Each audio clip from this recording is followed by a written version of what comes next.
मोगरे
आहार एवढा भाग्यहीना नेला पतना मोह भ्रमी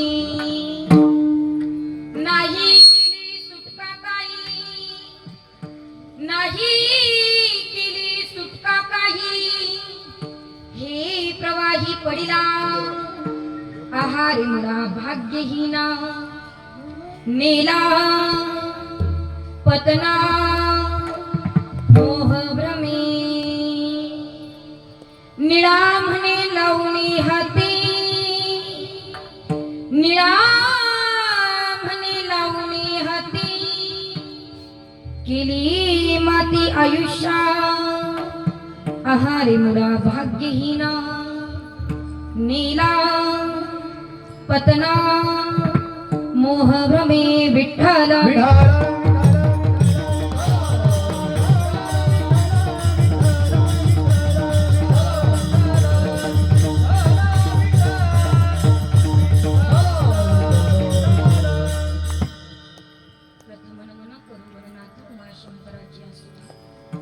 चरणावरी ठेवणी माता साष्टांग्याचा दंडवत महायोग पीठे तुती भीमरत्या वरम पुंडरीकाय दातुं मुनीन्द्र समागत्य तिष्ठं तमानंद कंदं परब्रह्मलिंगं भजे पांडुरंगाकारो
त्यांच्या कृपादानी कथेचा विस्तार बाबाजी सद्गुरु दास तुका जयांचे केलिया स्मरण होय सकळ विद्येचे अधिकरण तेची वंदू श्री चरण श्री गुरूंचे ते नमस्कारून येता ओम नमो ज्ञानेश्वरा करुणा करा दयाळा तुमचा अनुग्रह लादलो पावन झालो चराचर ओम नमो जियाद्या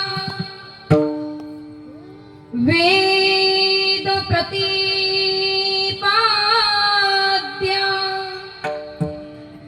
जय जय स्वसंवेद्या आत्म नामरूपा विठ्ठल विठ्ठल.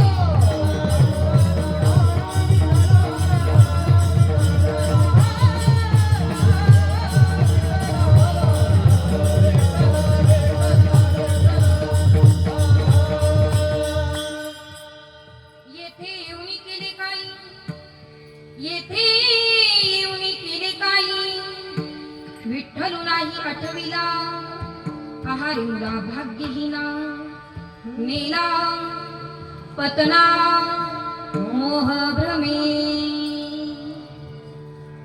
प्रस्तुत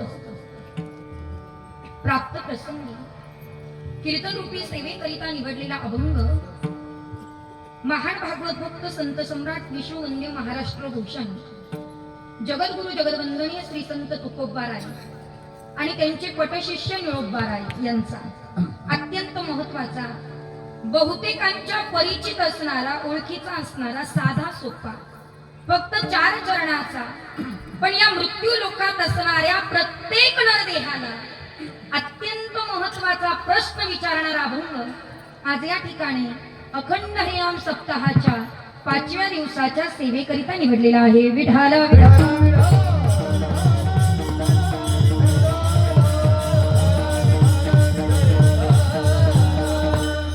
अभंग निळोबाराय यांचा आहे. अभंग अतिशय गोड आहे, अभंग अतिशय सोपा आहे आणि अभंग आपल्या सर्वांच्या कामाचा आहे, फार महत्वाचा आहे, अतिशय छान आहे. ऐका, पण अभंग निळोबाराय यांचा आहे. आजच्या या अभंगाद्वारे निळोबाराय या मृत्यू लोकात आलेल्या प्रत्येक नरदेहाला अत्यंत महत्वाचा प्रश्न विचारतात आणि मला असं वाटतं निळोबारायांनी जो काही प्रश्न विचारलेला आहे तो आपल्या सर्वांच्या दृष्टीने अतिशय महत्वाचा आहे. निळोबाराय आम्हाला प्रश्न विचारतात, याचा अर्थ वारकरी संप्रदायामध्ये निळोबारायांचा अधिकार खूप मोठा आहे. कारण एखाद्याला उपदेश करायचा असेल तर अधिकार असावा लागतो, एखाद्याला प्रश्न विचारायचा असेल तरी अधिकार असावा लागतो, स्तुती करायची असेल तरी अधिकार असावा लागतो, निंदा करायची असेल तरी अधिकार असावा लागतो. ज्यार्थी निळोबाराय तुम्हाला आम्हाला प्रश्न विचारतात त्यार्थी निळोबारायांचा अधिकार वारकरी संप्रदायामध्ये खूप मोठा आहे. किती मोठा आहे सांगू काय का? वारकरी संप्रदायाची सुरुवात नी पासून आणि शेवट सुद्धा नी पर्यंत, विश्वगुरु आद्यगुरु संत श्रेष्ठ निवृत्तीनाथांपासून सुरुवात आणि निळोबारायांपर्यंत शेवट. ऐका, निळोबारायांनंतर संत झालेच नाही महाराज. खरं सांगायचं तर तुम्ही आम्ही बरेच संत केले, सध्या आपण कुणालाही संत म्हणतो ही शोकांतिका आहे, बरोबर आहे की नाही? ऐसे संत झाले कली आणि तोंडी तंबाखूची नळी. जे तंबाखू खातात त्यांना आम्ही संत म्हणतो, पण संत कुणाला म्हणावं? ऐका, तुकोबाराय निळोबारायांनंतर संत सांगितलेच नाही महाराज.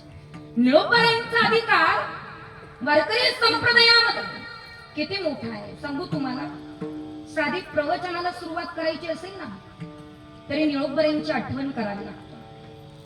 कीर्तनाला सुरुवात करायची असेल तरी निळोबारायांची आठवण, कीर्तनाची सांगता करायची असेल तरी निळोबारायांची आठवण, वारीचं प्रस्थान करायचं असेल तरी निळोबारायांची आठवण. वारकरी संप्रदायामध्ये संप्रदायाचं कोणतंही कार्य करत असताना आम्हाला निळोबारायांची आठवण करावीच लागते महाराज. तुम्ही म्हणाल ताई आम्ही निळोबारायांची आठवण कधी कधी करतो. ऐका, केव्हा केव्हा करतो असा जर प्रश्न मला विचारला तर त्याचं उत्तर असं आहे, कारण वारकरी संप्रदायामध्ये पुंडलिक वरदा हा गजर जर कोणी काढला असेल तर तो माझ्या निळोबारायांनी काढला. आणि पुंडलिक वरदा म्हटल्याशिवाय कोणतं संप्रदायाचं काम करता येत नाही. तो गजर करावाच लागतो, साधा जरी कार्यक्रम असला तरी करावाच लागतो. आणि म्हणून सुरुवातीचा गजर जर कोणी काढला असेल तर तो माझ्या निळोबारायांनी काढला. आणि ते अधिकारी निळोबाराय, अधिकारी संत निळोबाराय, त्यांचा आजचा अभंग आहे.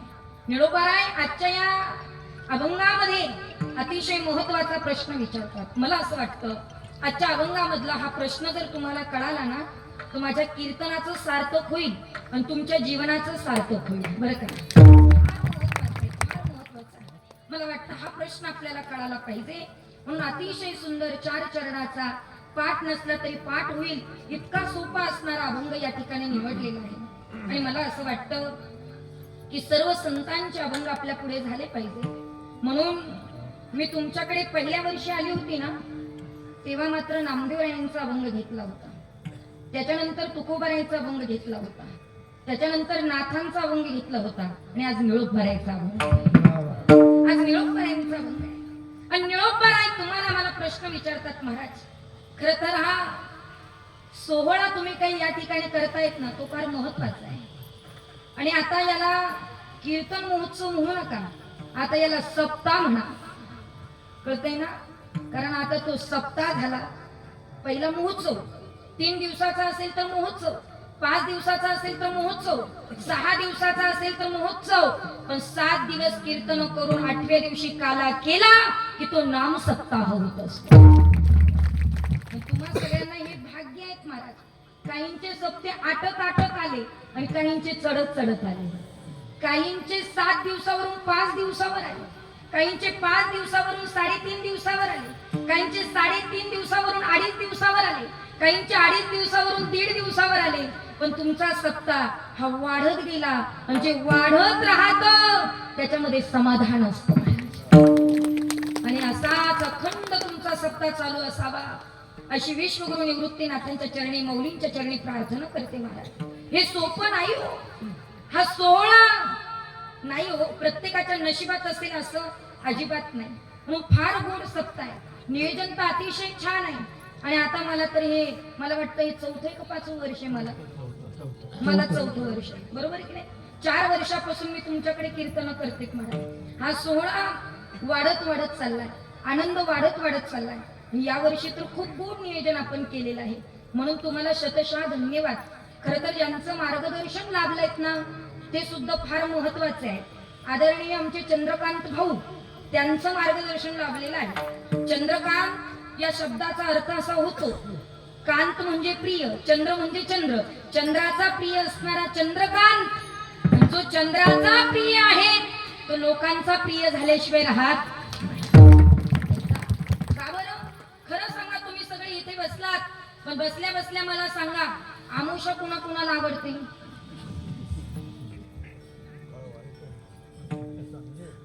कोणाला आवडते? फक्त एकालाच आवडते. मागं नका पाहू, मी सांगते कोणाला. त्याचं नाव आहे भगत. कारण त्याचा धंदा तेजीत चालतो. आमुषाला आमुषा फक्त त्यालाच आवडते महाराज. पण पौर्णिमा सर्वांना आवडते की नाही? का?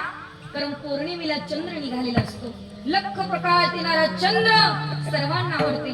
ती चंद्राची रात्र सर्वांना आवडते, कारण पौर्णिमा सगळ्यांना आवडते. तो चंद्र सर्वांना आवडतो आणि तो चंद्र आम्हाला लख प्रकाश देण्याचं काम करत असतो. तसंच आहे या सप्ताहामध्ये मार्गदर्शनाचं काम आमच्या चंद्रकांत भाऊंनी केलेलं आहे. आणि म्हणून असंच चंद्राचं मार्गदर्शन राहावं अशी चंद्रदेवाकडे सुद्धा प्रार्थना करते आणि चंद्रकांत भाऊंना ताकद द्यावी अशी ईश्वराकडे प्रार्थना करते. हे सोपं नाही हो, मार्गदर्शन करणं सोपं नाहीये. आदरणीय आमचे राजेंद्र भाऊ असतील, आंबरे असतील, राजेंद्र भाऊंचं सुद्धा फार मोठं सहकार्य आहे. हे आयोजक नियोजक ज्यांनी या महोत्सवाला सुरुवात केली ते आदरणीय आमचे दीपक भाऊ आहेत, बरोबर की नाही? दीपक भाऊंनी सुरुवात केलेली आहे महाराज. आणि हा सोहळा पुढे वाढत चाललाय. खरं तर दीपक भाऊंकडे महाराष्ट्रातल्या सगळ्याच महाराजांचे नंबर आहेत की नाही? पण त्या सगळ्या नंबरांमध्ये माझा नंबर 4 वेळेस लागला, हे माझं भाग्य आहे. एवढे नंबर आहेत, कोणालाही फोन करू शकतात, पण 4 वेळा बोलवलं. कारण आमच्या दीपक महाभावांचं माझ्यावर विशेष प्रेम आहे, तुमच्या गावाचं माझ्यावर विशेष प्रेम आहे आणि तुम्ही माझ्या शब्दाला मान दिला. मागच्या वेळेस मी भगवंताकडे प्रार्थना केली होती, देवा यांचा सप्ताह अखंड चालू राहू दे, कारण त्यांची 5च वर्षाची बोली होती आणि म्हणून तो अखंड चालू राहण्याकरता मी माऊलीकडे प्रार्थना केली होती, सर्व ग्रामस्थांना विनंती केली होती. म्हणून चंद्रकांत भाऊ असतील, राजेंद्र भाऊ आहेत, दीपक भाऊ आहेत, आमचे निलेश महाराज आहेत, तुम्ही सगळ्यांच्या सहकार्याने फार गोड कार्य चालू राहिलं. मी कीर्तनाला येवो अथवा न येवो, पण तुमचा सप्ताह अखंड चालू राहो ही माऊलींच्या चरणी प्रार्थना.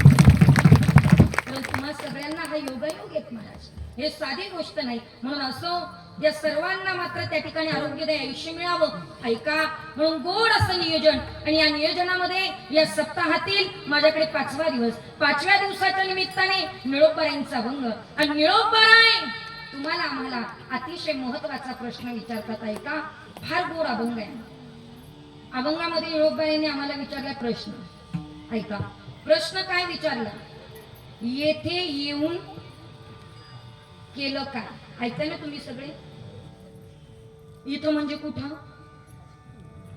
या गावात नाही मग कुठं या मृत्यू लोकात तुम्ही आलात या मृत्यू लोकात तुम्हाला नरदेह मिळाला पण इथं येऊन तुम्ही काय केलं काय गोड प्रश्न आहे आणि हा प्रश्न तुम्हाला सगळ्यांना कळाला ना तर मला वाटतं माझ्या कीर्तनाचं सार्थक होईल घरी गेलात ना मनन करा चिंतन करा कीर्तन ऐकायचं म्हणून ऐकू नका हो आपल्या गावात सप्ताह किती वर्ष बसला याच्यापेक्षा सप्ताहामध्ये किती माळकरी झाले याला सगळ्यात जास्त महत्व आहे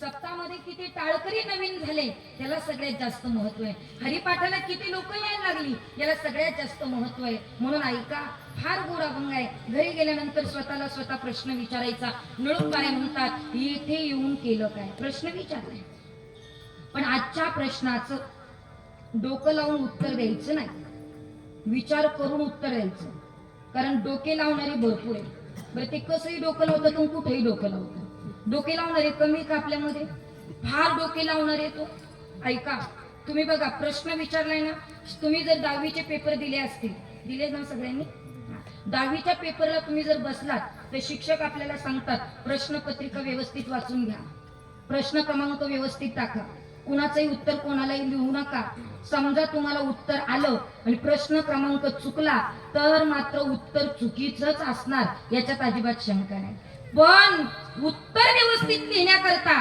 प्रश्न क्रमांक टाकणं अतिशय महत्वाचं आहे आजचा अभंग पूर्ण करण्याकरता तुम्हाला प्रश्न कळणं फार गरजेचं आहे म्हणून प्रश्न व्यवस्थित समजून घ्या डोकं लावून उत्तर देऊ नका डोके लावणारे खूप आहेत महाराज किती डोकं लावतात सांगू का ऐका एक 75 ओलांडलेलं म्हातारं होतं म्हातारं पहाटे 5 वाजल्यापासून जीव काढायला लागलं म्हणजे त्याचा जीव जायला लागला ऐका तुमच्याकडे जीव जात असताना सर्वात पहिल्यांदा काय जात असते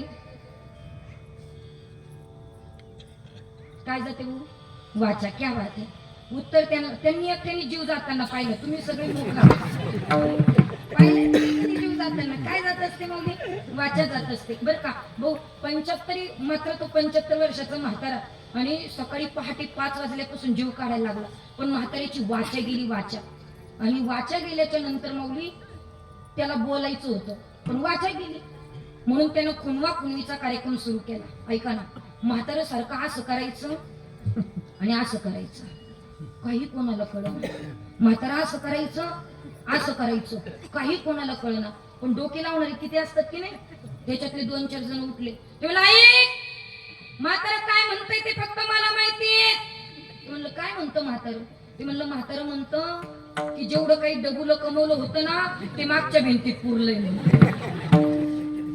भिंत पाडली मौली भिंत डबुलं सापडलं नाही ते म्हणलं म्हाताऱ्याची दिशाभूल झाली असावी इकडच्या भिंतीत पुरला असावं इकडची पाडली तरी डबुलं सापडलं नाही इकडची पाडली तरी डबुलं सापडलं नाही पण म्हातारे सारखं असं करायचं अख्खं घर पाडलं पण डबुलं सापडलं नाही पण त्या मुलांनी विचार केला म्हाताऱ्याचं डबुलं सापडलं तर आपल्या आयुष्याचं कल्याण होईल काही करायचं म्हाताऱ्याला बोलायला लावायचं म्हणून ऐका आयुर्वेदामध्ये एक मात्रा अशी मिळते की ती मात्रा खाल्ल्यानंतर माणसाला जीवनदान प्राप्त होतच होतं पण गेलेली वाचा सुद्धा येत असते त्या मात्रेचं नाव आहे संजीवनी मात्रा बरोबर आहे की नाही संजीवनी मात्रा आणि मग मात्र त्या ठिकाणी मुलं म्हटले काही करायचं म्हाताऱ्याला बोलायला सांगितलं मुलं गेलेत माऊली आणि गेल्याच्या बरोबर त्यांनी 10,000 रुपयाची संजीवनी मात्रा आणली ऐका ना तुम्ही सगळे ऐका संजीवनी मात्रा आणली म्हाताऱ्याच्या हातावर टेकवली बाबाला सांगितलं बाबा खा पण मुद्द्याचं बोला मुद्द्याचं भलतं सलतं बोलू नका भलतं सलतं म्हणजे काय बाई तू कधी आली गं तुझं बरं आहे का गं तुझ्या भावकीच्या वाटण्या झाल्या का गं तुला किती जमीन मिळेल अजिबात विचारू नका मुद्द्याचं बोला मुद्द्याचं म्हाताऱ्याने संजीवनी मात्र खाल्ली माऊली आणि मग ते म्हणलं पोरं काय मुद्द्याचं बोलू. मुलं म्हणली बाबा डबुलं कुठं ठेवलं डबुलं. म्हातारा म्हणणारे कशाचं डबुलं कशाचं काय. 30 रुपये रोजाने काम करता करता माझे दिवस गेले. तुमचे पोट कसे भरले मला माहितीये. कशाचं डबुलं. ते म्हणले बाबा मी सकाळपासून असं करता म्हणता तरी काय. म्हातारं म्हणलं पोराव दुसरं तिसरं काही नाही. मी एवढं सांगत होतो आपली जी गहू चाळायची चाळण आहे ना ती शेजारण्यानं नेली म्हणून. चाळण 40 रुपयाची. अख्खं घर पाडलं. 10,000 रुपये घातले. कारण प्रश्न कळाला. ज्याला प्रश्न कळत नाही ते कुठेही डोकं लावतं कसंही डोकं लावतं. ऐका ना मुली.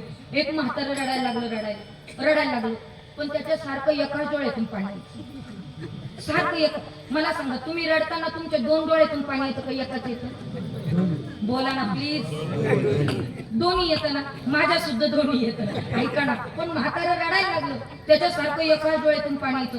सारखं एकाच डोळ्यातून यायचं. एक जण डोकं लावणार होतं. ते म्हणलं मला माहितीये म्हाताऱ्याच्या एकाच डोळ्यातून पाणी काय येतं. लोक सगळे विचारायला लागले का बरं येतं म्हाताऱ्याच्या एकाच डोळ्यातून पाणी. ते म्हणलं सांगा म्हाताऱ्याला किती मुलं आहे. सगळे लोक म्हणले 2 आहेत 2. ते मोठे आहे ना त्याच्याकडे बंगला आहे त्याच्याकडे गाडी आहे त्याच्याकडे जमीन आहे त्याच्या पोरांची लग्न झाली त्याला सुना आले त्याचे नातू आले आणि मग मात्र त्या ठिकाणी त्याचं लहान पोरग आहे ना त्याचं अजून लग्नच झालं नाही म्हणून म्हाताऱ्याच्या एकाच डोळ्यातून पाणी.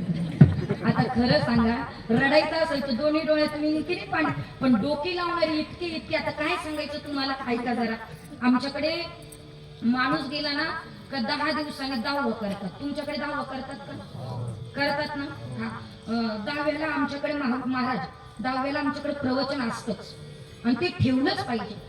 पण आता काही लोक ठेवत नाही. हा तर त्यांचा दोष आहे. पण प्रवचन 1 तास का होईना ते असलं पाहिजे. का बरं पिंडाला अडचण येऊ नये म्हणून प्रवचन हे असलं पाहिजे. ज्ञानदानाचं कार्य अन्नदानाचं कार्य पिंडदानाचं कार्य हे झालं पाहिजे. मी बाकीचं नाही सांगत तुम्हाला. विषय निघाला म्हणून बोलते. ऐका महाराज चांगला माणूस गेला आमच्याकडे. श्रीमंत पुढारी गेला. पुढारी चांगला व्यक्ती होता. काम करणारा व्यक्ती होता. श्रीमंत. त्याच्या 10व्याचं प्रवचन नेमकं माझ्याकडे होतं. ऐका ना. माऊली त्याचा नियम आहे प्रवचन करावं 1 तास कीर्तन करावं 2 तास. जो अखेरात चालतो त्याला तमाशा म्हणतात. बरोबर की नाही. म्हणून 2 तासाच्या वर कीर्तनकाराने सुद्धा बोलू नये आणि लोकांनी सुद्धा आग्रह करू नये की पुढं काहीतरी सांगा. अजिबात नाही.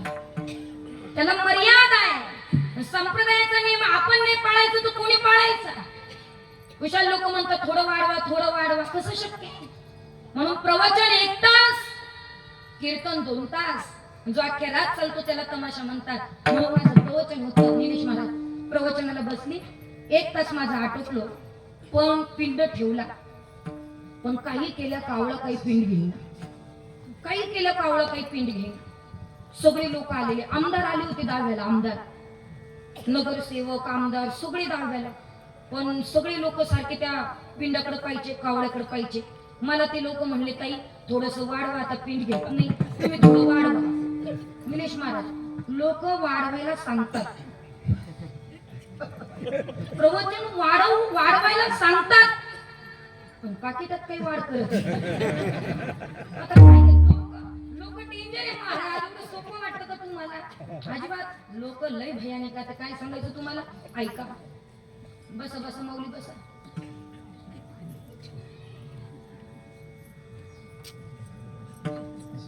जाऊ दे त्यांना जागा द्या.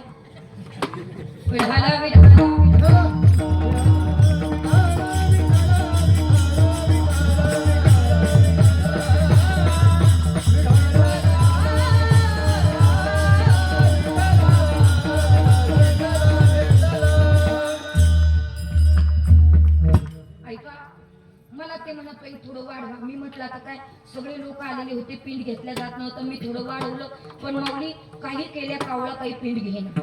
मग खरं सांगा कावळ्याच्या मनातलं कोणाला कळतं का. तुमच्याकडे आहे का एखादा कावळ्याच्या मनातलं जाणलं नाही ना. कावळ्याच्या मनातलं काही कोणाला कळत नाही. ऐका 4 गोष्टी चतुर आहेत निलेश महाराज. 4 गोष्टी चतुर आहेत. कोणत्या ऐका. पक्ष्यांमध्ये कावळा चतुर. 4 पायाच्या जनावरांमध्ये कोल्हा चतुर. बायकांमध्ये माळी जातीची बाई चतुर आहे आणि माणसांमध्ये न्हावी जातीचा माणूस चतुर. तुमच्यात कोणी न्हावी असेल माफी मागून बोलतो. म्हणजे काही वेगळा अर्थ काढायचा नाही. चतुर म्हणजे चाणक्य.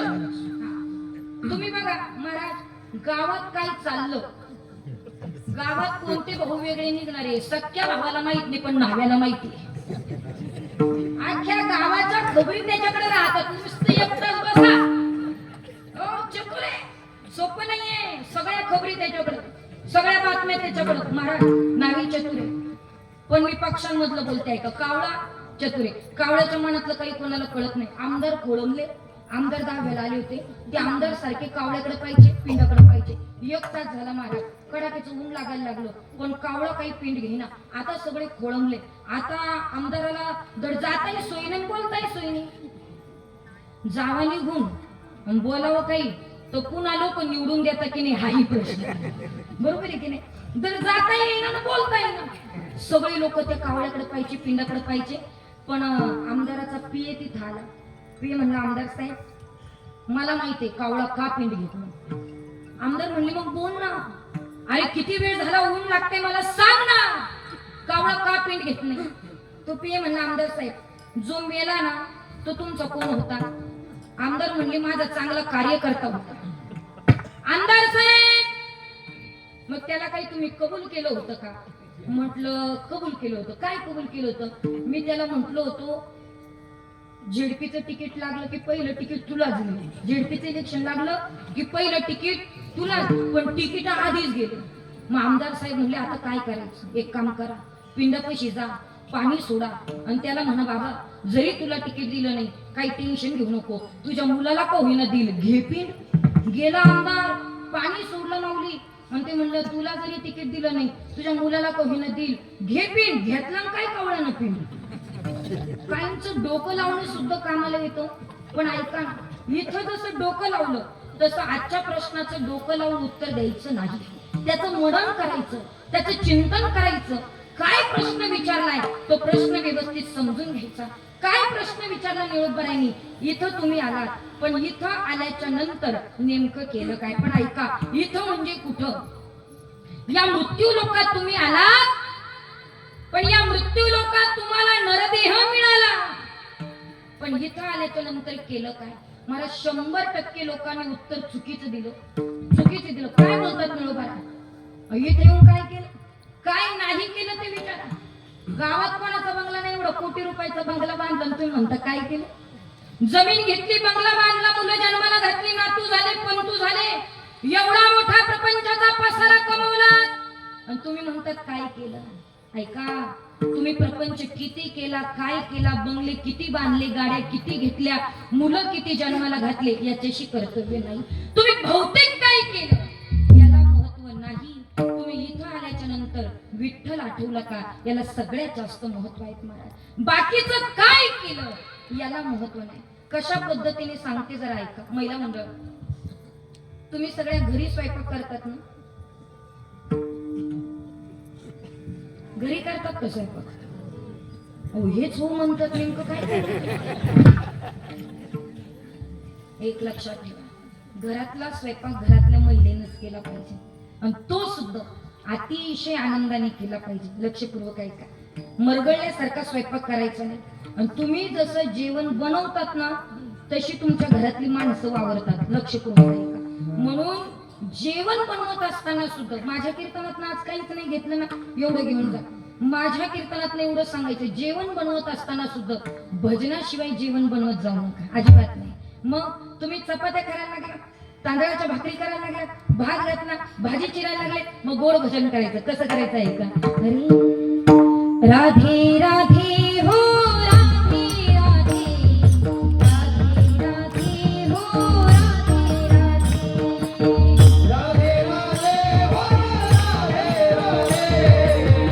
राधे राधे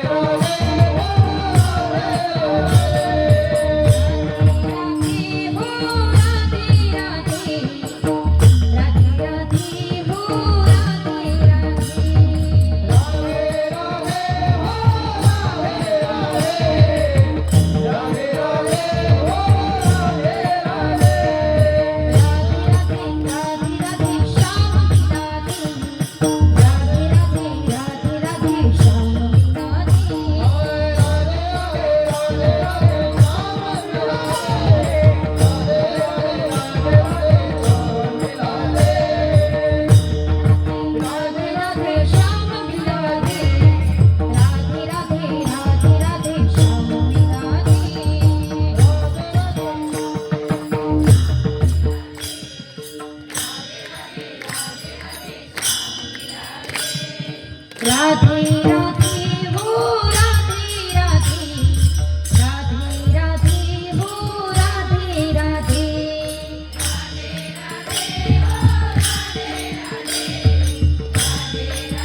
जोरात बोला. शाबास. एवढं जरी उद्यापासून केलं ना माझ्या कीर्तनाचं सार्थक होईल. बरोबर आहे की नाही? जेवण बनवताना काही करायचं नाही, फक्त राधे राधे बोलायचं. आणि जेव्हा राधे राधे बोलाल ना तेव्हा माझी आठवण काढत जा. ऐका, खरं सांगते तुम्हाला, काही नाही हो. परमार्थ करणं म्हणजे नेमकं काय आहे? माझ्या भगवंताच्या नामामध्ये खूप ताकद आहे महाराज.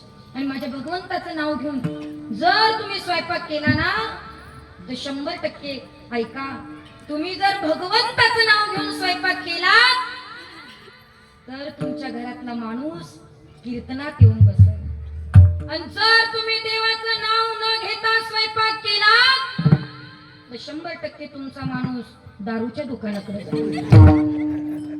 एवढं सोपं नाहीये दादा. ज्या घरामध्ये परमात्म्याचं नाव आहे, ज्या घरातली स्त्री देवपूजा केल्याशिवाय, तुळशीला प्रदक्षिणा केल्याशिवाय काही करत नाही, त्या घरामधले पुरुष सगळे सात्विकच असतात. त्याच्यात अजिबात शंका नाही. म्हणून स्वयंपाक बनवताना भगवंताचं चिंतन करा. फार सोपं आहे परमार्थ, अवघड काहीच नाही हो. फार सोपं आहे, पण ते केलं पाहिजे. ऐका, हा, मग तुम्ही स्वयंपाक घरीच करतात ना, असं समजून तुम्हाला प्रश्न विचारते. विचारू का? सगळेजण तयार आहेत ना? ऐका, आता आपल्याला भाजी टाकायची, म्हणजे लगेच नाही, असं समजा तुम्ही फक्त भाजी टाकायची, तयारी नका करू. ऐका, भाजीला मोहरी असलीच पाहिजे असं कुठं लिहून ठेवलं का माऊली? मोहरी मोहरी मोहरी माहिती का तुम्हाला? मोहरी मोहरी असलीच पाहिजे असं कुठं लिहिलंय का? नाही. मोहरी असली काय नसली काय भाजी होणार. तुम्ही एवढं म्हणा ना प्लीज. होणार एवढं म्हणा फक्त. म्हणू शकता ना तुम्ही तेवढं? ऐका ना, तुम्ही म्हणाल ना तेवढं. मोहरी असली काय नसली काय भाजी होणार. जिरे असले काय नसले काय भाजी. हिंग असलं काय नसलं काय भाजी. कढीपत्ता असला काय नसला काय भाजी. कोथिंबीर असली काय नसली काय भाजी. लाल मिरची असली काय नसली काय भाजी. हा, हळद असली काय नसली काय भाजी. कमी जास्त होईल होईल. हळद असली काय नसली काय भाजी. तुम्ही जरा पानसट आळणी आहात का भाजी बनवायला? हळद कमी जास्त असली काय नसली काय भाजी होणार. गरम मसाला असला काय नसला काय भाजी होणार. महाराज, लाल मसाला असला काय नसला काय भाजी. मीठ असलं काय नसलं काय भाजी. हे बघा, बाकीचं असलं काय नसलं काय चालतं, पण जीवनामध्ये मीठ गरजेचं आहे. ज्याच्यात मीठ नाही ते नीट लागत नाही. मीठ फार गरजेचं आहे माऊली. मीठ नसेल तर काय उपयोग येतो? ऐका ना, भगवान परमात्मा आणि भगवान परमात्म्याच्या किती बायका होते भगवान श्रीकृष्णाच्या? तुम्ही बोला ना जरा. तुम्ही माझ्यावर काही नाराज आहे का? नाही ना? बोर नाही ना होते तुम्हाला? किती बायका होत्या भगवान श्रीकृष्णाच्या? 16,100. तुम्ही फक्त ऐकायचं, त्या भानगडीत पडायचं नाही. तर तुम्ही म्हणाल देवाने एवढे केले होते, मी अजून एखादी करायला. देव येतो. सध्या तुम्हाला एक मिळाली हे तुमचं भाग्य आहे. तुम्हाला एक मिळाली तुमचं भाग्य आहे. सध्या प्रत्येक गावामध्ये 70% पोरं बिना लग्नाचीच फिरतात. लग्नच जमत नाही. खरं सांगते, तू लग्नच जमत नाही. का जमत नाही? त्याला अडचण आहे महाराज. का जमत नाही? कारण मुलीच्या आईबापाला सगळ्यात जास्त ऍटिट्यूड आलाय, इगो आलाय. इगो. मुलीच्या आईबाप जरा आयांना लक्षपूर्वक ऐका. काय आम्ही लग्न जमवतो आम्हाला माहिती आहे दादा. मी प्रत्येक गावामध्ये जात असते, मला थोडं लग्न जमवण्याचा शौक आहे. आपण नाही करायचं तर कोणी करायचं? कोणीतरी मध्यस्थी पाहिजे ना. आणि तुमच्या जर मध्यस्थी नाही झालं तर कधी कोणाबरोबर सैराट होतील याचा काय भरोसा नाही. म्हणून मध्यस्थी. आता सध्या लोक मध्यस्थी करायला सुद्धा घाबरतात दादा. का घाबरतात? चांगलं झालं तर त्यांचं नशीब आहे आणि वाईट झालं तर जमवणारा करंट आहे अशी लोक बोलतात.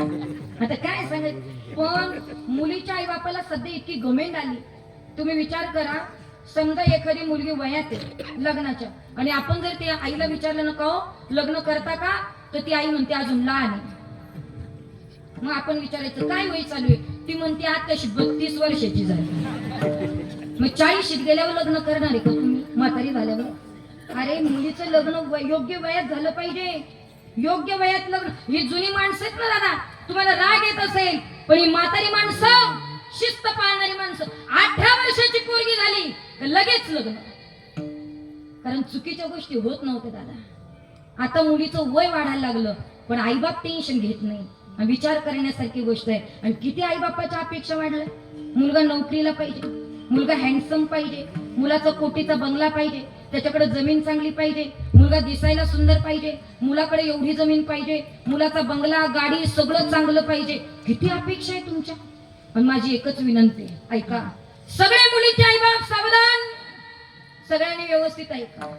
मुलगा पाहायला गेला की त्याच्याकडे बंगला आहेत की नाही पाहिला नाही तरी चालेल, त्याच्याकडे गाडी आहेत की नाही पाहिली नाही तरी चालेल. मग तो कुठे जॉबला जातो, त्याचं पॅकेज किती ते नाही बघितलं तरी चालेल. पण तुमची मुलगी जर सुखात राहावी असं जर वाटत असेल तर बाकीचं काही पाहू नका. पण मुलगा जर पाहायला गेला तर त्या मुलाच्या गळ्यामध्ये तुळशीची माळ आहेत का पहा. 100% तुमची मुलगी. कोटी रुपयाची प्रॉपर्टी आहे आणि पोरगं रोज दारू पिऊन पडतं. काय करायचं त्या प्रॉपर्टीला. मुलाला वळण नाही, काय करायचं त्या प्रॉपर्टीला. म्हणून लग्न जमवायला खूप अडचणीत मारा. आणि म्हणून महिला मंडळ तुम्ही सुद्धा पहिलं काय मुलीचे आईबाप जात होते का मुलाच्या घरी पाहिलं. आता ह्या जातात पाहिलं किचन कसं आहे, बाथरूम कसं आहे, काय कसं. खोटं नाही सांगत. सध्या मुलीचे हरकती व्हायला 70% जबाबदार मुलीची आई आहे. माझा राग आला ना तरी चालेल. काय गरज आहे तुम्हाला.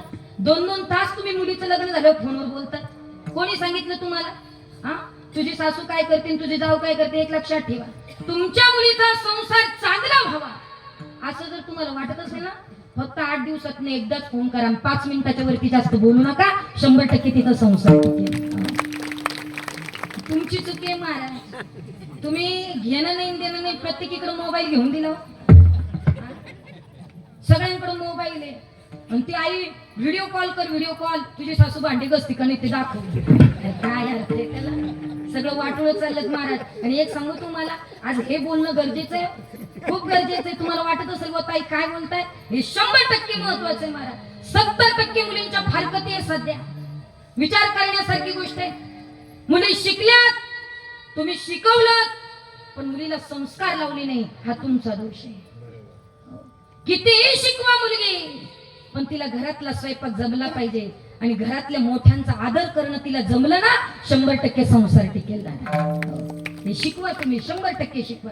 आणि मुलींना माझी विनंती व ज्यांचं लग्न झालंय आता नवीन त्यांना पण, ज्यांचे लग्न बाकी आहे त्यांना पण, तुम्ही जॉबला असू द्या, तुम्हाला 80,000 पगार असू द्या, तुम्हाला ₹1,00,000 पगार असू द्या, ₹2,00,000 पगार असू द्या, तुम्ही जॉबला गेलात ना जॉबला तर लक्षात ठेवायचं तुम्हाला तिकडे किती पगार असू द्या, पण जेव्हा तुम्ही सासरच्या घरात येतात ना तेव्हा तुमचा पगार, तुमचं पद, तुमची प्रतिष्ठा उंबऱ्याच्या बाहेर काढून ठेवा. आणि आतमध्ये फक्त सून म्हणून जा, फक्त बायको म्हणून जा. तुमचा प्रपंच टिकेल, 100% टिकेल.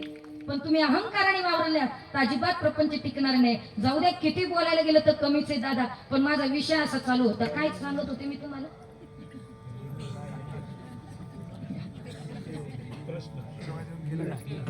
ऐका, मी ते माऊली म्हणतात तुम्ही एवढं सांगत होते इथे येऊन काय केलं. ऐका त्यांचंही बरोबर आहे. पण मी विषय असं सांगत होते की जेवणामध्ये मीठ गरजेचं आहे, बरोबर आहे की नाही. त्याला प्रमाण आहे. ऐका, काय करावे ते मिठे विना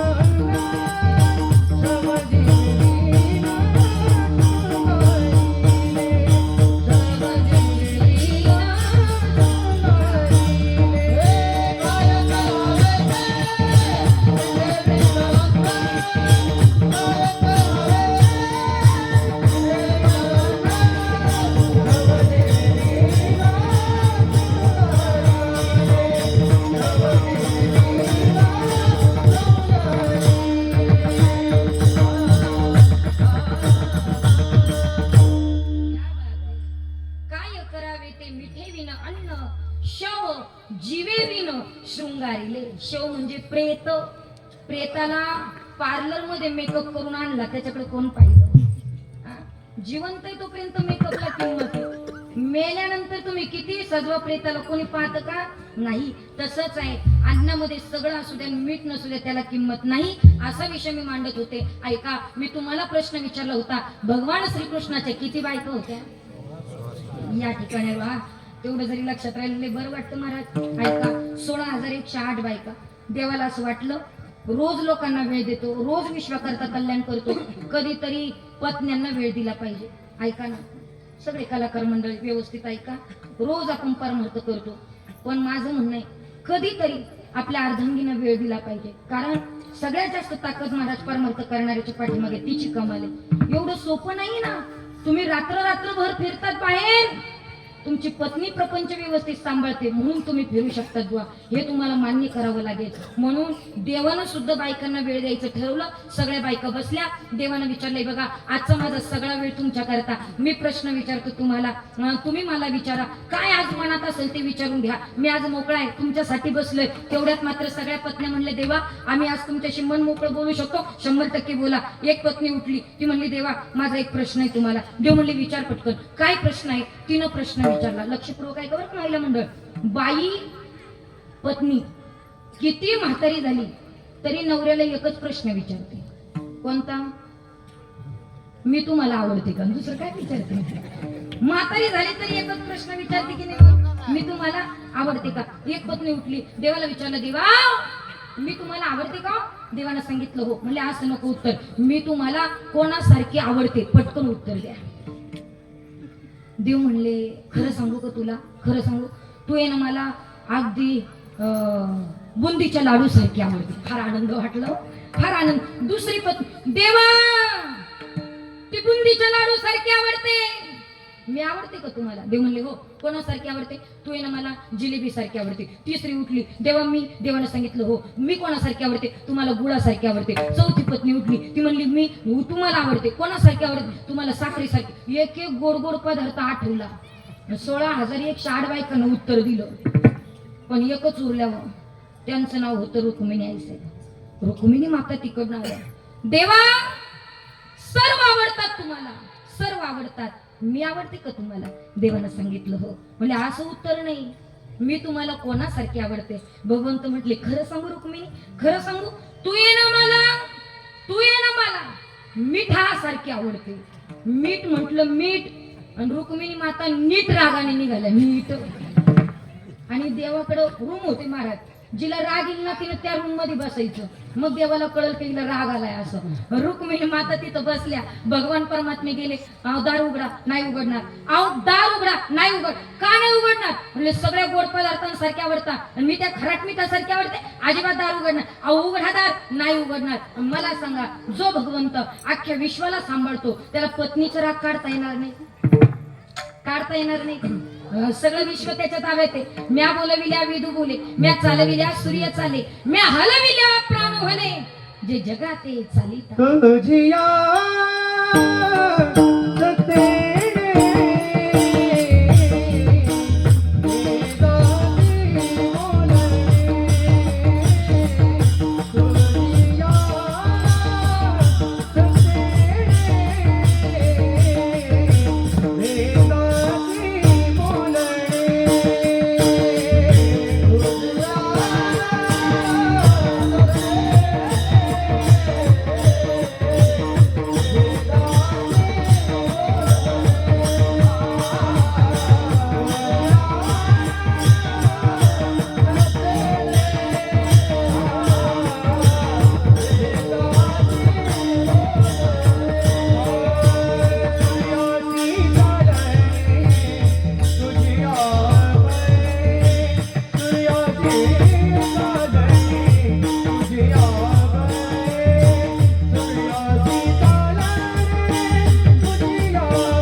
अशी चालणे तुझी यावेळी. वेद बोलतात त्याच्या सत्तेने, सूर्य चालतो त्याच्या बळावर. महाराज मला असं वाटतं, सूर्य जर आपल्या ताब्यात असता आपल्या, तर लोक इतके डेंजर आहे दादा, जोपर्यंत झोपा होत नाही तोपर्यंत लावून धरला असता. बरं तरी उगवणे आपल्या ताब्यात नाही, माळवणे चाले हे शरीर कुणाचे हे सत्य, कोण बोलवितो घरी नाही, सगळं त्याच्या ताब्यात आहे. आणि तो भगवान परमात्मा, त्याला पत्नीचा राग काढणं जमणार नाही का? पत्नीला बोलवलं, ऐक, सगळ्या राज्यातली लोक जेवायला बोलवले, सगळ्या लोकांची जेवायची जबाबदारी मी तुझ्यावर देतो. रुक्मिणी मातेला आनंद झाला, सगळ्या लोकांना चुलबन आमंत्रण दिलं, सगळ्यांना बरं का, आणि जेवायला बोलवलं. आता लोक जेवायला लवकर येत असतात, जेवायला वाट नाही पाहायला लागत. तुम्ही बघा, तुम्ही आता इथं कीर्तन आहेत ना दादा निलेश महाराज, आता कीर्तन आहे इथं बरोबर 7चा टायमिंग दिलेला, पण आपण 7:30ला सुरू करतो, कारण लोक उशिरा येतात, बरोबर आहे की नाही? पण जे बरोबर 7:30 वाजता इथं येऊन बसतात, त्यांना कळालं की देवाने देह भजना करता दिला. आणि जे बरोबर 9 वाजता गर्दी करतात, त्यांना कळालं फक्त भोजना करा. भोजनाला येणाऱ्यांची संख्या वेगळी आहे आणि भजनाला येणाऱ्यांची संख्या वेगळी आहे. पण खरं सांगू का, माझ्या भगवंताने इतका सुंदर जर देह दिला, कशासाठी? देवी दिला देह भजन गोमटा, देवी दिला देह भजन गोमटा, देवी दिला देह भजन गोमटा, देवी दिला देह भजन गोमटा.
देवे दिला देह भजन गोमटा की भोजन गोमटा? तुमचं काय म्हणणं मागच्या आलेली मंडळी? इकडे बघा ना तुम्ही माझ्याकडे, भोजना करता दिला का भजना करता? मोठ्याने बोला ना तुम्ही थोडस. हा, भजना करता दिला ना? मग उद्यापासून सगळ्यांनी कीर्तनकार मंडपात येण्याच्या आधी बरोबर तुम्ही 7:15 मंडपात बसा, तर माझा भगवंत तुमच्या अपेक्षा पूर्ण करेल. डायरेक्ट भोजनाला येऊ नका, डायरेक्ट भोजनाला आले तर काही होण्याची शक्यता आहे, पण भजनाला येत चला. असू द्या. काय काय सांगत होते मी? काय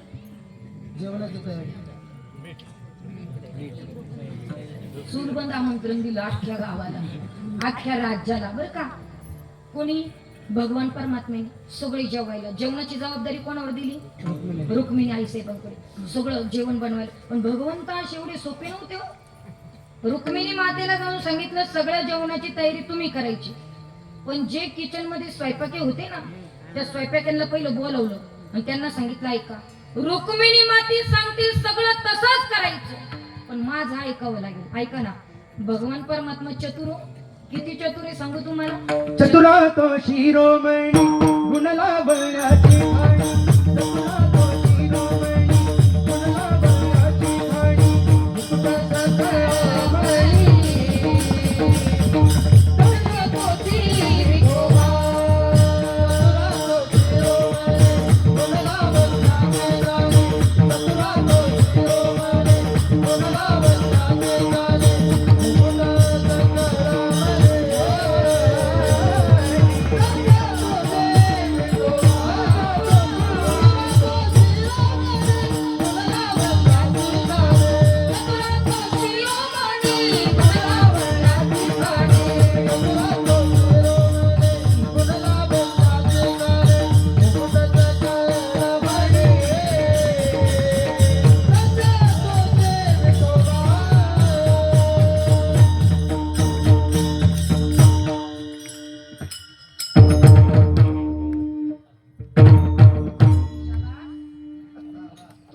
केल्याशिवाय तोड नाही ना महाराज.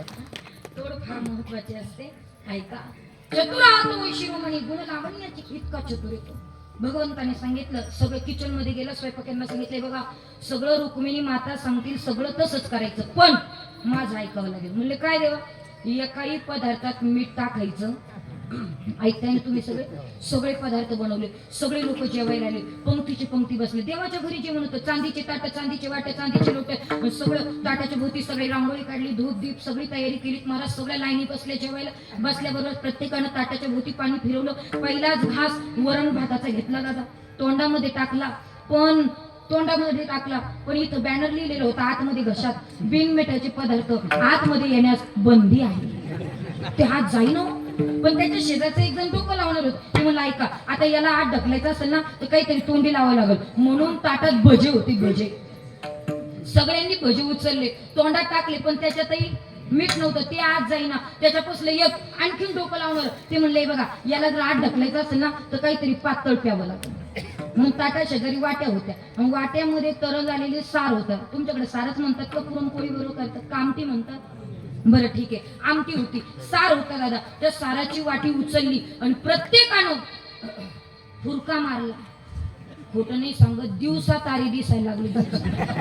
हो, सगळेजण थुकून घास बाहेर काढला, एकाने घास खाल्ला नाही. सगळेजण उठले. रुक्मिणी मातेच्या डोळ्यात पाणी आलं. भगवंताच्या दारात कधी कोणी उपाशी केलं नाही, सगळे लोक उठून उभे राहिले. आणि मग भगवंताने रुक्मिणीकडे पाहिलं. मला सांग रुक्मिणी, मला सांग, जेवणात कशाची गरज आहे? रुक्मिणी माता म्हटली, देवा जेवणात मिठाची गरज आहे. मग मला सांग रुक्मिणी, माझ्या जीवनात कुणाची गरज आहे? रुक्मिणी माता म्हणल्या, माझी गरज आहे. मला तुम्हाला एवढंच सांगायचंय, जेवणामध्ये मीठ गरजेचं. रुचीने दियण साधन सकलवण.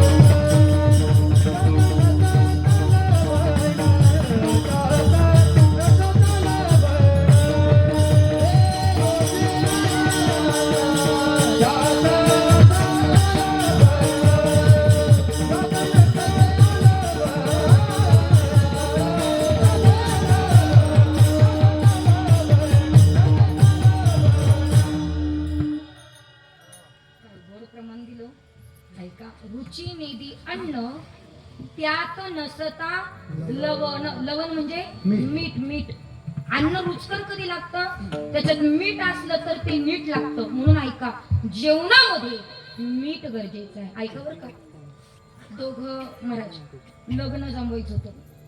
मुलीनं मुलगा पाहिला, मुलानं मुलगी पाहिली, दोघांचं लग्न जमलं. आता तुम्ही सगळ्यांनी उत्तर द्यायचं बरं का पटापट. लग्नामध्ये मंडप असलाच पाहिजे असं कुठं लिहून ठेवलं का? बोला ना तुम्ही. मंडप असला काय नसला काय लग्न होणार. शाबास, एवढंच उत्तर अपेक्षित आहे तुमच्याकडून. होणार म्हणा, फक्त दुसरं काहीच म्हणू नका. ऐका, मंडप असला काय नसला काय लग्न होणार. लग्नामध्ये कन्यादानात फ्रीज असलं काय नसलं काय लग्न, वॉशिंग मशीन असलं काय नसलं काय लग्न, जेवायला लाडू जिलेबी असली काय नसली काय लग्न, नवरीचे मामा मामी असले काय नसले काय लग्न, नवरदेवाचे मामा मामी असले काय नसले काय लग्न, नवरीचे काका मावशी असले काय नसले काय लग्न, नवरदेवाचे काका मावशी असले काय नसले काय लग्न, नवरीचे आईबाप असले काय नसले काय लग्न, नवरदेवाचे आईबाप असले काय नसले काय लग्न, नवरी नवरदेव असले काय नसले काय लग्न.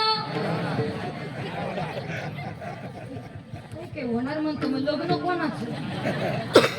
बाकीचं असलं काय नसलं काय चालतं, पण लग्नामध्ये नवरदेव नवरी गरजेची आहे, जेवणामध्ये मीठ गरजेचं आहे, आणि जीवनाच्या व्यवहारामध्ये भगवंताचं नामचिंतन महत्वाचं आहे.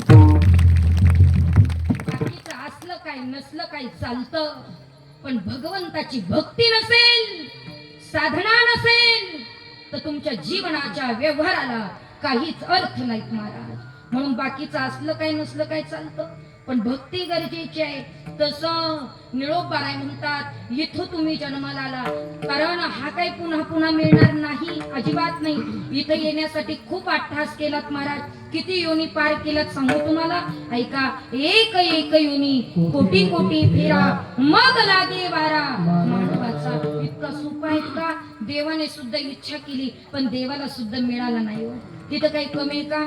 स्वर्गीचे अमर इच्छिताती देवा मृत्यू लोकी भावा जन्माम्मा. काय ज्ञानोबाराय म्हणतात जेथे महासिद्धीची भांडारे अमृताची कोठारे जिये गावी खिल्लारे कामधेनूची सगळं आहे तिथं. पण त्या देवाला इथं यावं वाटलं आणि आम्ही खूप भाग्यवान आहे. दोन्ही गोष्टी आम्हाला मिळाल्या, मृत्यू लोकही मिळाला आणि मृत्यू लोकामध्ये नरदेह सुद्धा मिळाला. भरतखंडी नरदेह प्राप्ती हे तो परम भाग्याची संपत्ती. दोन्ही गोष्टी दुर्लभाती दुर्लभ नरदेह मिळाला. नरदेह दुर्लभ जाणा, नरदेह दुर्लभ जाणा. आज वर्षाची गणना, शतवर्षाची गणना.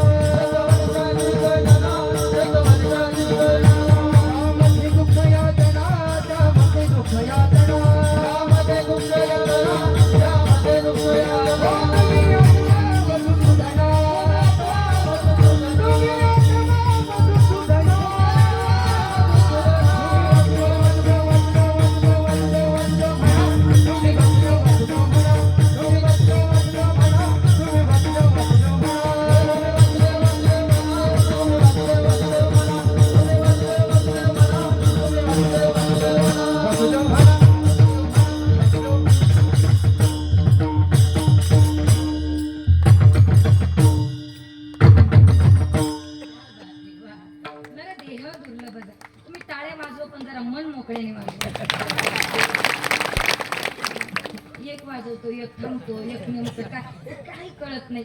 एक सांगू तुम्हाला, दुसऱ्याचं कौतुक करता आलं पाहिजे. नावं ठेवणारे खूप आहेत पण कौतुक करणारे फार कमी. आणि कौतुक करायला माणसाचं मनच श्रीमंत असावं लागतं. बरोबर? दुसऱ्याला तू सुंदर दिसते हे म्हणायला सुद्धा मन मोठं पाहिजे. नाहीतर सुंदर असून सुद्धा दोष काढणारे खूप आहेत आपल्या या जगामध्ये, खूप आहेत. म्हणून दुसऱ्याचं कौतुक करायला मन मोठं पाहिजे. असू द्या. महाराज म्हणले नरदेह दुर्लभ जाणार, तुम्ही वासुदेव वासुदेव म्हणा. शतवर्षाची गणना, तुम्ही वासुदेव वासुदेव म्हणा. दुर्लभाती दुर्लभ नरदेह मिळाला. मी इतका सुंदर मिळाला, देवाने इच्छा करून मिळाला नाही. मग महाराज म्हणतात, निळोबाराय म्हणतात तुम्ही इथं जन्माला आला, पण इथं आल्याच्या नंतर तुम्हाला विठ्ठल आठवलं का? बघा बरं का काय विचारतायत महाराज. इतका सुंदर देह मिळाला, मग तुम्हाला विठ्ठल आठवला का?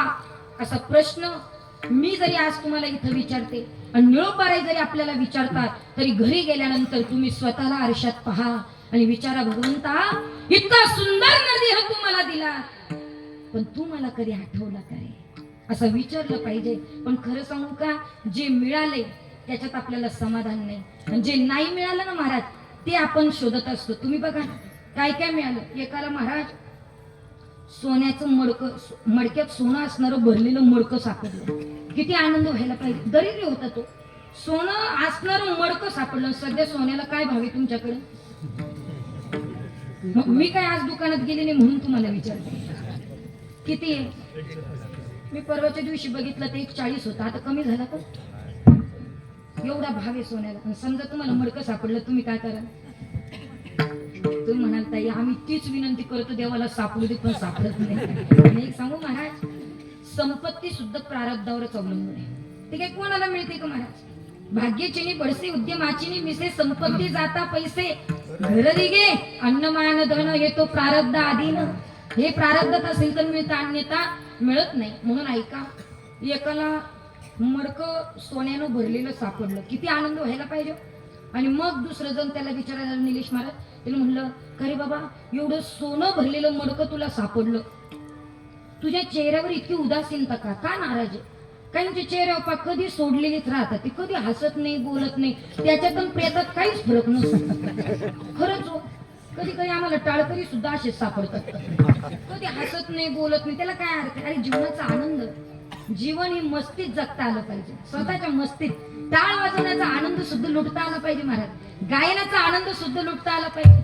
काही एकाला विचारलं का गायला नाही, ते म्हणलं साऊंड ध्यानावर नव्हतं. बघितल्यावर तुकोबरायला का साऊंडच होतं का महाराज? हा? ज्ञानोबरायला साऊंडच होतात का? हा? एक लक्षात ठेवा, साऊंड लागला काय नाही लागला काय, तुम्हाला आनंद लुटायचा आहे ना, तुम्ही स्वतःच्या मस्तीत गा, मस्तीत वाजवा आणि मस्तीत कीर्तन करा. जमलं ज्याला जमलं त्याला जमलं. ऐका काय सांगत होते मी, तेवढं मडकं लक्षात ठेवा बुवा, शेवटी तेवढंच आहे तुमच्या महाराज. ते नाराज होतं, त्याला विचारलं अरे तुला सोन्यानं भरलेलं मडकं सापडलं तरी तू उदास का? त्यानं उत्तर दिलं हे 8व्या क्रमांकाचं मडकं आहे. मग 7 मडकी कोणाला सापडले असतील त्याचा विचार करून मी नाराज. जे मिळालंय त्याच्यात आनंद शोधत नाही महाराज, काय नाही त्याच्याकडे बघत असतो. एखादा माणूस आहे त्याच्यात किती गुण आहेत हे आपण पाहत नाही, पण त्याचे दोष काढल्याशिवाय राहत नाही. हा माणसाचा सगळ्यात मोठा स्वाभाविक दोष आहे दादा. माणसाच्या गुणाकडे माणसाने पाहिलं पाहिजे. काही लोकांना दोष सापडणं सगळ्यात सोपं वाटतं, पण ऐका, दुसऱ्या दोष जेव्हा तुम्ही काढतात, जेव्हा दुसऱ्यामध्ये दोष आहे तेव्हा सांगतात, तेव्हा स्वतःच्या अंतःकरणाला विचारा, मी परिपूर्ण आहेत का? तुम्ही जर परिपूर्ण असाल तर दुसऱ्याच्या चुका काढण्याचा तुम्हाला अधिकार आहे, अन्यथा नाही, अजिबात नाही. लक्षपूर्वक ऐका, या बाईला कीर्तन जमत नाही हे त्यानंच म्हणायचं ज्यानं 2-4 तरी कीर्तन केले पाहिजे. कळतंय ना तुम्हाला? इथं उभं राहून 2 तास कीर्तन करणं तुम्हाला सोपं वाटतं? अरे एवढं सोपं नाही. जे नाव ठेवतं ना महाराज त्याला म्हणा तू काहीच नको, फक्त आल्यानंतर एखाद्याचं लग्न लागलं ना त्याला फक्त शुभेच्छा दे. त्याला फक्त ते शुभेच्छा द्यायला उठतं आणि नवरी नवरदेवालाच भावपूर्ण श्रद्धांजली वाहून जात. 10व्यात येतं आणि मेलेल्या मुर्द्यालाच शुभेच्छा देऊन जातं. एवढं सोपं वाटतं इथं या गादीवर उभं राहणं? एवढं सोपं नाही महाराज. म्हणून दुसऱ्यामध्ये दोष काढणं हा लोकांचा स्वाभाविक गुण आहे. काही कोणात दोष काढू नकात महाराज. आपल्यामध्ये दोष आहेत का ते शोधा, आपण परिपूर्ण आहेत का ते पहा. म्हणून जे मिळालंय त्याच्यात आनंद माना, हे पुन्हा परत नाही. आणि मग महाराज म्हणतात तुला इतका सुंदर देह मिळाला, या मृत्यू लोकात तू जन्माला आला, मग तुला विठ्ठल आठवला का? पण माणसाला सगळं आठवतं पण विठ्ठल आठवत नाही, हे शोकांतिक आहे. पण विठ्ठलच का म्हटलं, बाकीच्या देवाचं नाव घेतलं नाही? का घेतलं नाही त्याचं कारण आहे, बाकीच्या देवांना काहीतरी द्यावं लागतं, काहींना कोंबडं काहींना बकरून यावं लागतं. पण एक गाऊ आम्ही विठोबाचे नाम, अनेकाचे काम नाही. आता बाकीच्यांचं काम नाही म्हणून विठ्ठल आठवला का हा प्रश्न महाराज अभंगाच्या प्रथम चरणात.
अतिशय छान हा. एवढं सोपं नाही दादा.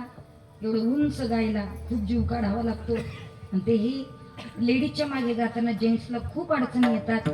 पण तरी सुद्धा तुम्ही आमच्या पाठीमागे खंबीर उभे आहात म्हणून आम्हाला आनंद आहे. तसा एकमेका सहाय्य करू अवघे धरू सुपंत तेव्हाच गोडवा निर्माण होतो महाराज. नाही तर सोपं नाही. खूप गोड गायलेत महाराज. येथे येऊन केलं काय विठ्ठलू नाही आठविला. इथं तुम्ही आलात पण इथं आल्याच्या नंतर तुम्हाला विठ्ठल आठवला का? काय निरोबारे प्रश्न विचारतात. समजा तुम्ही जर म्हटले आम्हाला विठ्ठल आठवला नाही तर महाराज म्हणतात तुम्ही भाग्यहीन आहात. भाग्यवान वेगळं आणि भाग्यहीन वेगळं. तुम्ही कोणाला भाग्यवान म्हणतात? पैशावाल्याला भाग्यवान म्हणतात. पण तुमच्याकडे खूप प्रॉपर्टी आहे पण तुम्ही कधी कीर्तनात वर्गणी देत नाही, सप्त्याला वर्गणी देत नाही, मग तुम्ही भाग्यहीन. तुमच्या प्रॉपर्टीला काहीच किंमत नाही पण 100% कमवतात पण 10% तरी तुम्ही देवाला देत असाल ना तर तुम्ही सगळे भाग्यवान. म्हणून आपल्या जीवनामध्ये जेवढं कमवतात ना तेवढा रोज देवाचा वाटा ठेवला पाहिजे. ठेवला पाहिजे की नाही मला म्हणून 100% दिलं पाहिजे देवा. 10 रुपये कमवतो तर 2 रुपये देवाच्या वाट्याच्या बाजूला काढून ठेवा. का काढून ठेवा? कारण 10 रुपये कमवण्याची ताकद पात्रता आम्हाला त्याच्यामुळे निर्माण झाली. तो नसतं तर आम्ही कमवू शकलो असतो महाराज? अजिबात नाही. महिला मंडळ मी यांच्याकडे नाही मागत सध्या. तुम्हाला सांगते तुम्ही देत चला. का द्या? आता तुम्ही काही साध्या राहिले नाही. आता तुम्ही चांगल्या माणसाच्या बहिणी, खूप मोठ्या माणसाच्या बहिणी, बरोबर आहे की नाही? हप्ता मिळाला का तुम्हाला सगळ्यांना? येतो ना हप्ता. माझं म्हणणं नाही बा एखादा तरी हप्ता तुम्ही सप्त्याला द्या. पण तुम्ही जर हप्ता सप्त्याला नाही दिला तर लवकर तुमचे हप्ते बंद होतील. दिलं पाहिजे देवाला. आणि देवाला दिलं तर चालू राहतं महाराज. खरं सांगू मी माझ्या जीवनातला निलेश महाराज वाटा देवाच्या बाजूला काढून ठेवते. देवानं मला इतकं श्रीमंत बनवलं काही कोणाकडे मागायची गरज ठेवली. तुम्ही देऊन तर पहा देवाला. दिलं पाहिजे देवाला. खरंच दिलं पाहिजेत महाराज. आपला वाटा जीवनात देवाला दिला पाहिजे. पण तुम्ही देणाऱ्याला श्रीमंत म्हणा. जो भगवंताला देतो ना त्याला श्रीमंत म्हणा. या सप्ताहाला जो खर्च करेल ना त्याला तुम्ही श्रीमंत म्हणा. गावात कोटी रुपये त्याच्याकडे पडले पण रुपया सप्त्याला देत नाही त्याच्यासारखा भिकारी या जगात कोणीच नाही. काय अर्थ नाही त्याला. त्याच्या संपत्तीला काय करायचं महाराज? काहींकडे असू नये काही उपयोगाचं नाही. काही काही इतके कंजूस असतात मरणी मरतात पण देवाला देत नाही. फार कंजूस असतात. एक जण महाराज इतकं श्रीमंत होतो गावात पण ते बिना चप्पलाचं चालायचं आणि चप्पल हातात घेऊन चालायचं. चप्पल हातात घेऊन. मी त्यांना म्हणलं बाबा तुम्ही चप्पल हातात घेऊन का चालतात? ते मला म्हणले ताई चप्पल जिजती पायात घातल्यावर म्हणून हातात घेऊन चालतात. काय अर्थ आहे? श्रीमंत बनवलं ना तुम्ही. घ्या ना जीवनात मजा घ्या ना महाराज. तीर्थयात्रा करा. सुंदर असं आयुष्य मिळाले. सत्याला वर्गणी द्या. काय लागतं तुम्हाला आणखी? आणि म्हणून दिलं पाहिजे भगवंताला. पण तुम्ही कोणाला श्रीमंत म्हणतात? पैशावाल्याला. पैसावाला असेल आणि भगवंताचं नाव त्याच्या मुखाला येत नसेल महाराज म्हणतात करण ते कपाळ ज्याचे नाव नाही वाचे. ज्याच्या वाचेला भगवंताचं नाव येत नाही तो करंट आहे. पण इथं येऊन त्याला जर विठ्ठल आठवत नसेल तर महाराज म्हणतात तो अभागी आहे. का? कारण मोहामध्ये त्याचं पतन झालंय. हे महाराज अभंगाच्या दुसऱ्या आहारे मुढा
आहारी उडा भाग्यहीना नेलासी पतना मोह भ्रमित. महाराज म्हणतात इथं तुम्ही आलात, इथं आल्याच्या नंतर तुम्हाला विठ्ठल नाही आठवला, तुम्ही भाग्यहीन. का? कारण मोहामध्ये तुमचं पतन झालंय, त्या मोहामध्ये तुम्ही फसलात आणि म्हणून तुम्ही भाग्यहीन. आणि समजा तुम्ही जर फसून राहिलात तिथे आणि त्या पतनामध्ये फसल्याच्या नंतर तुम्हाला जर सुटका नाही करता आली ना, तर महाराज म्हणतात या प्रवाहामध्ये तुम्ही अटकल्याशिवाय राहणार नाही. कारण का? या प्रपंच रूपी मोहामध्ये आपण जर अटकलो आणि इथून जर सुटका नाही करता आली तर काय होईल? जड भरत राजासारखं होईल. जड भरत राजा हरणी गर्भी गेला, घाला तो घातला वासने. जड भरत राजा मरणे मरता मरता म्हणायचं माझ्या हरणाचं कसं होईल, माझ्या मरणाचं कसं होईल. शेवटी त्याला हरणाच्या गर्भात जावं लागलं आणि प्रपंच रूपी मोहामध्ये तुमचं पतन झालं आणि तुम्ही त्या प्रपंचात जर अटकून राहिलात आणि तुमची सुटका जर तुम्हाला करता नाही आली तर महाराज म्हणतात या प्रवाहामध्ये तुम्ही पुन्हा परत अटकाल. हे महाराज अभंगाच्या तिसऱ्या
वादक अतिशय छान आहे तो खूपच छान.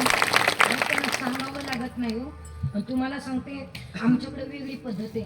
मृदुंगाला असा आवाज राहतो, असा आवाज राहतो. कीर्तनकाराला आवाज नाही, गायकाला आवाज नाही, एवढा मृदुंगाला आवाज. पण एवढ्या कमी आवाजात सुद्धा इतकं गोड वाजवतात, त्याच्यासाठी तुम्हाला खूप खूप धन्यवाद. नाहीतर कीर्तनात फार त्रास दिला असता महाराज आमच्या इकडच्या वादकांनी, पण नाही हो. ते वादक बिचारे काहीच म्हणत नाही. पण साऊंडवाल्यांना माझी विनंती, बिचाऱ्यांना आवाज देत चला तुम्ही. ते गरीब याचा अर्थ तुम्ही फायदा घेऊ नका. असू द्या, किती गोड वाजवतात ऐका. मला सांगायचं एवढंच आहे, नाही केली सुटका काही हे प्रवाही पडिला. तुम्ही इथं आलात, नाही विठ्ठल आठवला, तुम्ही भाग्यहीन. का? कारण मोहामध्ये तुमचं पतन झालं. आणि मोहात पतन झालं, तुम्हाला नाही सुटका करता आली तर या प्रवाहामध्ये तुम्ही पुन्हा परत गुंतणार. आणि या प्रवाहात तुम्ही एकदा अटकलात की आयुष्याचं सोनं नाही, आयुष्याची माती होईल. कारण या संसारूपी सागराच्या प्रवाहात तुम्ही जर अटकलात ना, इथं सुख नाहीये, इथं दुःख आहे. संसार दुःख मुळ चहूकडे इंगळ, विश्रांती नाही कोठे. रात्रंदिवस तळमळ, तळमळ रात्रंदिवसाची कुठे आहे. संसारात आहे दुःख बांधवडी आहे हा संसार, सुखाचा विचार नाही कुठे. किती सुख आहे, सुख पाहता जवा पाडे. दुःख पर्वत एवढे कुणा कुणाच्या प्रपंचात. जो देखे सो दुखिया बाबा, सुखिया कोई ने रे. राजा दुखिया, प्रजा दुखिया, सुखिया कोई. कुणी सुखात नाही, प्रत्येकाच्या प्रपंचात दुःख आहे. आणि त्या दुःख रूपी प्रपंचात तुम्ही जर अटकलात आणि तुमची जर तुम्हाला सुटका नाही करता आली तर आयुष्याची माती होईल. आणि माती होऊ नये असं जर वाटत असेल ना, तर एकच काम करावं. गळ्यामध्ये माळ घाला, कपाळाला गंध लावा, पंढरपूरची वारी सुरू करा. घरामध्ये सगळ्या माता माऊल्यांना माझी विनंती आहे, घरामध्ये सगळ्या मुलांना माळ घालायचं शिकवणं तुमच्या हातात आहे. जा जरा मुस्लिम समाजाकडे पहा महाराज, त्यांचं एवढं पोरग सुद्धा बाहेर पडताना गोल टोपी घालून बाहेर पडतं. का? कारण त्यांना त्यांच्या धर्माविषयी अभिमान आहे. आणि आज आपल्याला आपल्या धर्माविषयी अभिमान आहे. आणि जर अभिमान वाटत असेल तर उद्यापासून माझी विनंती आहे, आपलं पोरग जन्माला आलं हिंदूचं की जन्माला आल्याबरोबर त्याच्या गळ्यामध्ये तुळशीची माळ टाकून द्या महाराज. हे आमच्या हिंदू धर्माचं लक्षण आहे. टिळा लावल्याशिवाय घराच्या बाहेर पडू नका. आमच्याकडे पाहिल्यानंतर कोणीतरी म्हटलं पाहिजे हे हिंदूचं रक्त आहे, तर आम्हाला अर्थ आहे. टिळा लावला पाहिजे. मुलींना हातामध्ये बांगडी असायला पाहिजे, कपाळाला गंध असलाच पाहिजे, कानामध्ये, गळ्यामध्ये, हातामध्ये, पायामध्ये सगळ्या गोष्टी घातल्याच पाहिजे. हे आमच्या हिंदू धर्माचं लक्षण आहे. सध्या मला धर्मावर बोलावं लागतंय महाराज. लोक आम्हाला विचारतात, ताई तुम्ही धर्मावर बोलतात, नेमकं तुम्ही कोणत्या पक्षाच्या? मला काही घेणं नाही कोणत्या पक्षाशी, पण मला एवढं नक्की माहितीये, आमचा धर्म टिकला महाराज तरच वारकरी संप्रदाय टिकेल.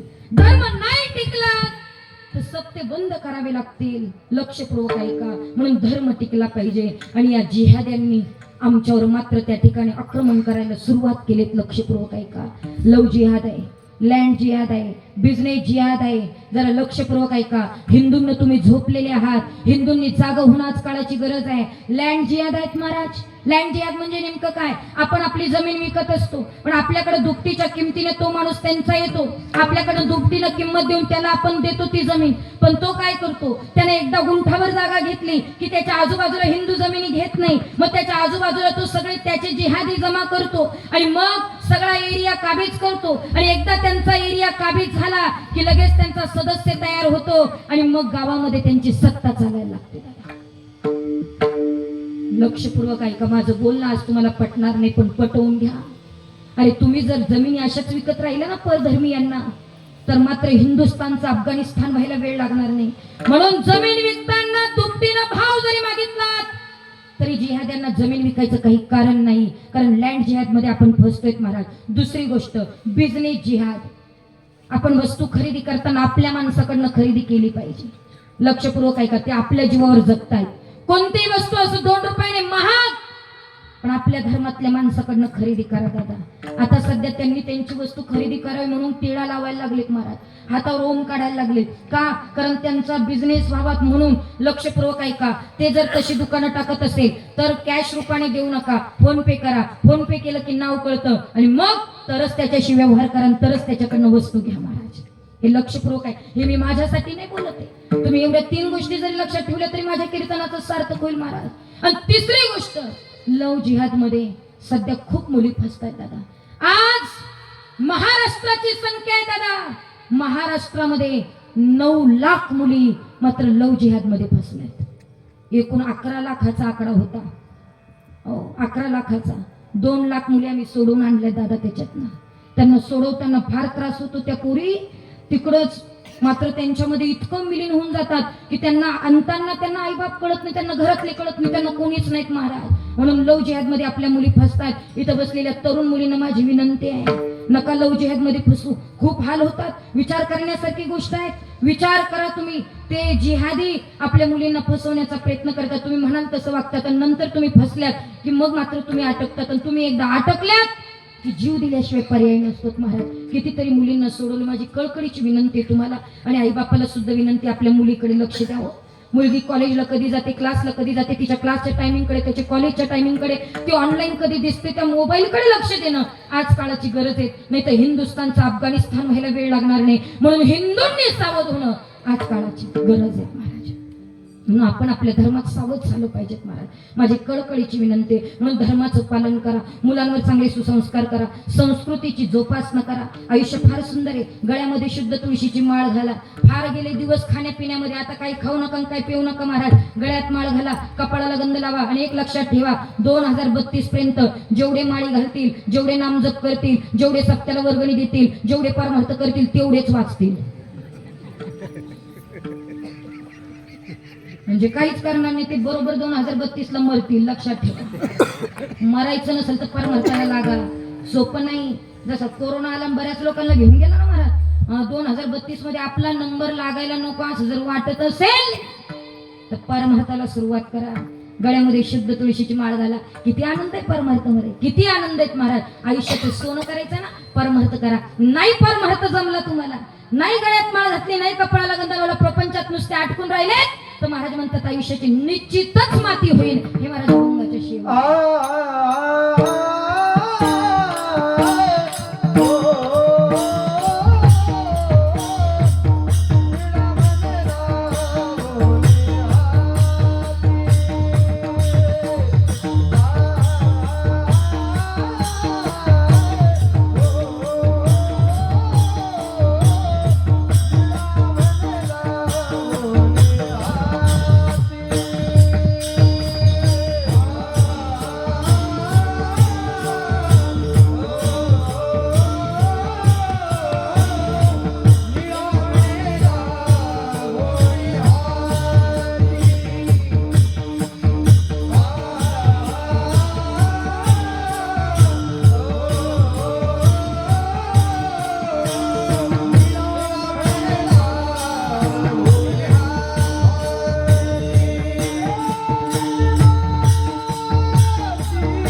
बोलता बोलता 9:45 वाजले.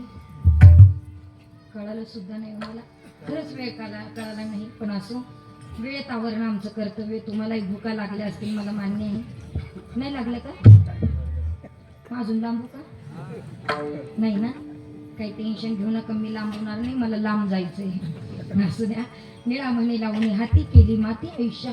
महाराज म्हटले तुम्ही इथं आलात, विठ्ठल नाही आठवला. तुम्ही भाग्यहीन ठराल, कारण मोहामध्ये तुमचं पतन होईल. मोहामध्ये पतन झालं, इथे सुटका नाही करता येणार. सुटका नाही करता आली तर प्रवाहामध्ये तुम्ही अटकाल, आणि प्रवाहामध्ये अटकलात तर आयुष्याची माती होईल. मग आयुष्याची माती करायची नसेल आणि आयुष्याचं सोनं करायचं असेल तर एकच काम करा, हाताने टाळी वाजवा आणि मुखाने भजन म्हणा. विठोबा रघुमाई.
भगवान परमात्म्याच्या कृपा आशीर्वादाने, साधू संतांच्या आशीर्वादाने चालत असलेला हा अखंड हरिनाम सप्ताह, महिला कीर्तन महोत्सव, आणि आज हा सप्ताहाचा 5वा दिवस. भगवंताने माझ्या वाणीतनं जसं वदवून घेतलं तसं मी तोडकं मोडकं बोलण्याचा प्रयत्न केला. एखादा शब्द चुकून गेला असेल, तुम्हाला राग आला असेल, तर तुम्ही माझ्या भावाप्रमाणे आहात, वडिलांप्रमाणे आहात, आईप्रमाणे आहात, बहिणीप्रमाणे आहात. तो शब्द तुम्ही तुमच्या पोटात घालावा अशी भगवंताच्या चरणी प्रार्थना करते. समस्त ग्रामस्थांचं मनापासून या ठिकाणी ऋण व्यक्त करते. ज्यांचं गोड असं मार्गदर्शन या सप्ताहाकरता लाभलेलं आहे ते असे असणारे आमचे चंद्रकांत दादा, त्यांच्याकरता एकदा जोरदार टाळी वाजवा. मनापासून त्यांचं ऋण या ठिकाणी व्यक्त करते. खरं तर हा फार मोठा कार्यक्रम आहे, सोहळा आहे.